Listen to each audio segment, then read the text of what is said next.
Hi everyone, अस्सलाम वालेकुम। It's me Anam. Hope so कि आप सब ठीक होंगे। गोल्ड की वीकली एनालिसिस आप लोगों के साथ शेयर करने जा रही हूँ। उसके लिए सबसे पहले चलते हैं हम फॉरेक्स फैक्ट्री पे और देखते हैं कि इस वीक कौन से मेजर फंडामेंटल्स हैं जो गोल्ड पे इंपैक्ट कर सकते हैं। बात की जाए मंडे 7 जुलाई की, तो मंडे को यूएसडी की कोई भी हाई इंपैक्ट न्यूज मौजूद नहीं है। ट्यूसडे को देखा जाए तो ट्यूसडे को भी यूएसडी की कोई भी हाई इंपैक्ट न्यूज मौजूद नहीं है। वेडनेसडे की बात की जाए, वेडनेसडे को यूएसडी की एक हाई इंपैक्ट न्यूज मौजूद है जो रात के 11 बजे है, एफओएमसी मीटिंग मिनट्स। थर्सडे को देखा जाए तो थर्सडे को भी यूएसडी की एक हाई इंपैक्ट न्यूज मौजूद है जो शाम के 5:30 बजे है, अनएम्प्लॉयमेंट क्लेम। फ्राइडे की बात की जाए तो फ्राइडे को भी यूएसडी की कोई भी हाई इंपैक्ट न्यूज मौजूद नहीं है। ये तो थे वो फंडामेंटल्स जो गोल्ड पे इंपैक्ट कर सकते हैं। चलते हैं गोल्ड के टेक्निकल चार्ट पे और देखने की इस वीक मार्केट हमें कहां से अच्छी पॉसिबिलिटीज देगा। ये मैंने गोल्ड का वीकली चार्ट ओपन किया है। सबसे पहले बात करते हैं इस वीक की कैंडल की कि इस वीक की कैंडल ने कैसी क्लोजिंग की है। पिछले 2 वीक से मार्केट जो है वो डाउन साइड पे आ रही थी और इस वीक मार्केट ने अच्छी रिट्रेसमेंट की है और एक बुलिश कैंडल क्लोज की है। लास्ट वीक का जो लो था मार्केट ने उसको भी स्वीप किया है और इस वीक की कैंडल जो है वो ग्रीन क्लोज हुई है। अब नेक्स्ट पॉसिबिलिटीज गोल्ड में हमें कहां से मिल सकती है, इसके लिए हम चलते हैं डे 1 पे। डे 1 की बात की जाए तो डे 1 में देखें कि गोल्ड ने जो इस वीक की 5 कैंडल्स है वो किस तरह क्लोज हुई है। फर्स्टली जो कैंडल थी वो एक बुलिश कैंडल क्लोज हुई, सेकेंडली भी एंड थर्डली भी। इस वीक से किसी भी कैंडल ने ऊपर क्लोजिंग नहीं दी। यहाँ से मार्केट ने एक अच्छी रिट्रेसमेंट की है और अब मार्केट ने यहाँ पे क्लोजिंग दी है। मार्केट इस वीक हमें कहां से अच्छी पॉसिबिलिटीज देगा उसके प्रॉपर एनालिसिस कर लेते हैं। ये हमारे पास वीकली हाई है तो ये एक वीकली लो है। सबसे पहले तो हम इसकी इंटरनल रेंज में देखेंगे कि हमारे पास कौन से एरियाज मौजूद है और उसके बाद इसके एक्सटर्नल रेंज में भी हम लोग देखेंगे मार्केट ने कोई लिक्विडिटी कहां पे क्रिएट की और कहां से हमें अच्छी बाइंग और सेलिंग अपॉर्चुनिटी मिल सकती हैं।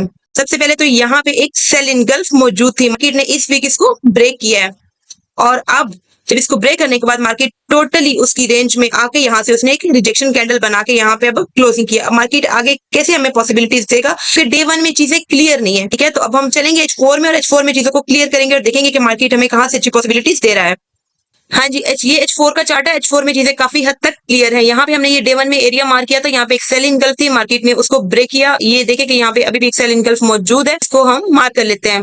ये मार्केट ने यहाँ पे एक सेल इनगल्फ बनाई थी। अगेन जब मार्केट ने इस एरिया को ब्रेक किया, फिर इस एरिया को टेस्ट किया, फिर ऊपर गया और अगेन अभी इसी एरिया से रिजेक्शन ले रहा है। इसके अलावा H4 में यहाँ पे एक बाय इनगल्फ मौजूद है, हम इसको मार्क कर लेते हैं। इस एरिया को हम रेज कर देते हैं क्योंकि मार्केट ने ऑलमोस्ट यहाँ से 2 दफा रिजेक्शन लिए और ये एरिया टेस्टेड है।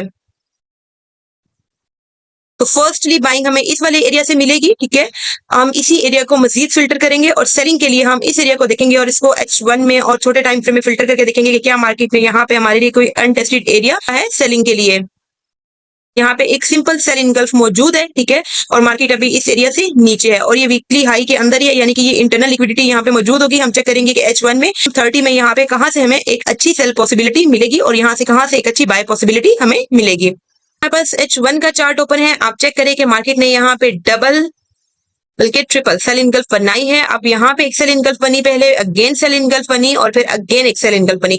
हम इसमें सबसे ऊपर वाली सेल इनगल्फ को मार्क करेंगे। सेकेंडली हमारे पास यहाँ पे एक बाय इनगल्फ मौजूद है, हम इसको भी फिल्टर कर लेंगे। H1 में हमारे पास एक ये एरिया भी मौजूद है, मार्केट ने यहाँ पे लिक्विडिटी क्रिएट की है, ठीक, मार्केट ने यहाँ पे रिजेक्शन ली है। अब ये एक इनगल्फ भी मौजूद है। अगर मार्केट इस वाली लिक्विडिटी को लेती है तो हम नीचे वाली इनगल्फ मार्क करनी चाहिए क्योंकि अक्सर लोग यहाँ से बाइंग करेंगे और मार्केट ने ये लिक्विडिटी क्रिएट की है जिसकी वजह से मार्केट जो है लोगों के स्टॉप लॉस उठाएगी और हमारे लिए ये वाला एरिया जो है बाइंग के लिए सेफ साबित होगा। इसके अलावा ये वाला एरिया है, इसे भी हम H1 में फिल्टर कर लेते हैं और फिर इसकी प्राइस भी लगा लेते हैं। अच्छा जी, H1 के मुताबिक अगर मार्क किया जाए तो हमें फर्स्ट बाइंग पॉसिबिलिटी इस वाले एरिया से मिल सकती है जो 3300 से 3292 तक का एरिया बन रहा है। एरिया ये काफी बड़ा है, ऑलमोस्ट 80 पिप्स का एरिया है, लेकिन मार्केट अगर इस एरिया में आती है, कोई भी रिजेक्शन कैंडल हमें दिखती है तो उसको देख के हम अपनी बाय प्लान करेंगे। सेकेंडली बाइंग हमें यहाँ से मिल सकती है, ये 3284 से 3274 का एरिया बन रहा है, ये भी ऑलमोस्ट 90 पिप्स का एरिया है। अगर मार्केट इस एरिया में आती है तो यहाँ से भी हम अपनी बाइंग प्लान करेंगे। सेलिंग के लिहाज से देखा जाए तो सेलिंग की फर्स्ट पॉसिबिलिटीज हमें यहाँ से मिल सकती हैं। ये एरिया, इसकी भी मार्किंग कर लेते हैं, प्राइस लगा लेते हैं इसकी। सेलिंग के लिए हमें यहाँ से अपनी अपॉर्चुनिटी देखनी है जो 3357 से 3364 तक का एरिया बन रहा है। क्योंकि ये वीकली टाइम फ्रेम से हमने इसको फिल्टर किया है, इसको छोटे एरिया में लेके आए हैं, तो यहाँ से अच्छी सेलिंग पॉसिबिलिटी हमें मिल सकती है, लेकिन ट्रेड प्रॉपर स्टॉप लॉस के साथ लें और अपनी एंट्रीज को ब्रेक इवन करके होल्ड किया करें ताकि आपके अकाउंट पे ज्यादा रिस्क ना आए। अब हम इसकी एक्सटर्नल लिक्विडिटी देख लेते हैं कि क्या वहां पे कोई एरियाज ऐसे मौजूद हैं जो इस वीकली लो और इस वीकली हाई से ऊपर मौजूद है हमारे लिए, हम उनको भी मार्क कर लेते हैं। वीकली हाई से ऊपर हमारे पास ये एक एरिया मौजूद है जहाँ से हम अच्छी सेलिंग प्लान कर सकते हैं। ये 3382 से 3393 तक का एरिया है। ये भी काफी बड़ा है, ऑलमोस्ट 110 पिप का एरिया है। लेकिन जब मार्केट यहाँ पे जाएगी हम इसको छोटे टाइम फ्रेम में या तो फिल्टर करेंगे या फिर हम छोटे टाइम फ्रेम में इसमें कोई कंफर्मेशन देके यहाँ से अपनी सेलिंग प्लान करेंगे, क्योंकि ये वीकली हाई से ऊपर है। अगर मार्केट वीकली हाई को स्वीप करता है हमें एक अच्छी सेलिंग अपॉर्चुनिटी मिल सकती है। होप्सो आपको इस वीक की एनालिसिस की समझ आ गई होगी। फिर भी किसी का कोई क्वेश्चन है कमेंट सेक्शन में कर सकता है। अगर आप मेरी कम्युनिटी ग्रुप में आना चाहते हैं तो लिंक बायो में मौजूद है। अगर आप मेरे वीआईपी ग्रुप में आना चाहते हैं तो आप मुझे इनबॉक्स कर सकते हैं। अब बहुत ख्याल रखिएगा guys, wish you all the best. Allah Hafiz.